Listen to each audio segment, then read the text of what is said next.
అది జూబ్లీ హిల్స్లోని బాలకృష్ణ బంగ్లా. జూన్ 3వ తేదీ సాయంత్రం బాలకృష్ణ తన అతిథులిద్దరితో పార్టీలో ఉన్నారు. ఒక అతిథి నిర్మాత బెల్లంకొండ సురేష్, రెండవ వ్యక్తి బాలకృష్ణకు సన్నిహితుడు, జ్యోతిష్యంలో ఆరితేరిన సత్యనారాయణ చౌదరి. తండ్రి ఎన్టీఆర్ లాగే బాలకృష్ణకు జ్యోతిష్యంపై గట్టి నమ్మకం ఉంది. కొత్త సినిమాల ప్రారంభం, విడుదల తేదీ వంటి విషయాలపై సత్యనారాయణ చౌదరి సూచనలను అనుసరిస్తూ ఉంటారు బాలకృష్ణ. తాజా చిత్రం బాలకృష్ణ నటించిన లక్ష్మీ నరసింహ విజయవంతం కాలేదు. ఆ లావాదేవీల గురించి జూన్ 10వ తేదీన బాలకృష్ణ పుట్టినరోజు వేడుకలు ఎలా జరగాలనే అంశం గురించి ఆ పార్టీలో మాట్లాడుకుంటున్నారు. ఏమైందో తెలియదు, ఉన్నట్టుండి రివాల్వర్ ధన్ ధన్ అంటూ పేలిన చప్పుడు, అరుపులు, కేకలు. ఒక్కసారిగా అక్కడున్న వాతావరణం గందరగోళంగా మారింది. ఎవరికి ఏమైందో తెలియదు.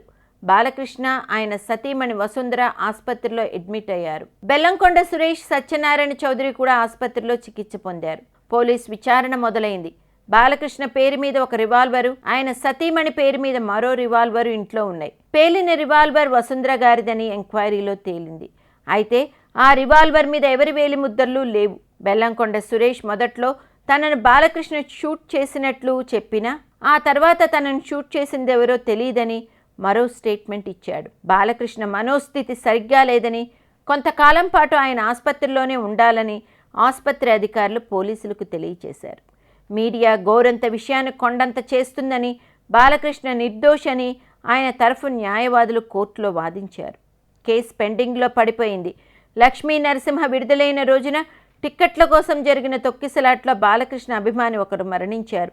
ఆ చిత్రం ఘన విజయం సాధిస్తుందని పందాలు వేసుకుని దెబ్బతిన్న ముగ్గురు ఆత్మహత్యలు చేసుకున్నారు. ఈ మృతులందరికీ ఒక్కొక్కరికి 5 లక్షల రూపాయలు పరిహారంగా ఇస్తున్నట్లు బాలకృష్ణ వాగ్దానం చేశారు. ఇదిలా ఉండగా బెల్లంకొండ సురేష్కు అధిక మొత్తంలో రుణ సదుపాయం కల్పించిన ఫైనాన్సర్స్ తనకు రావలసిన డబ్బు సురేష్ ఇవ్వడం లేదని, మీరు జోక్యం చేసుకుని తనను కాపాడాలని బాలకృష్ణను వేడుకున్నాడు. ఇలాంటి కారణాలన్నీ కలిచివేస్తూ ఉండేసరికి బాలకృష్ణ అగ్గి మీద గుగ్గిలమై అతనిపై తన ఆగ్రహాన్ని ప్రదర్శించి ఉంటాడని పరిశ్రమలో అనుకున్నారు.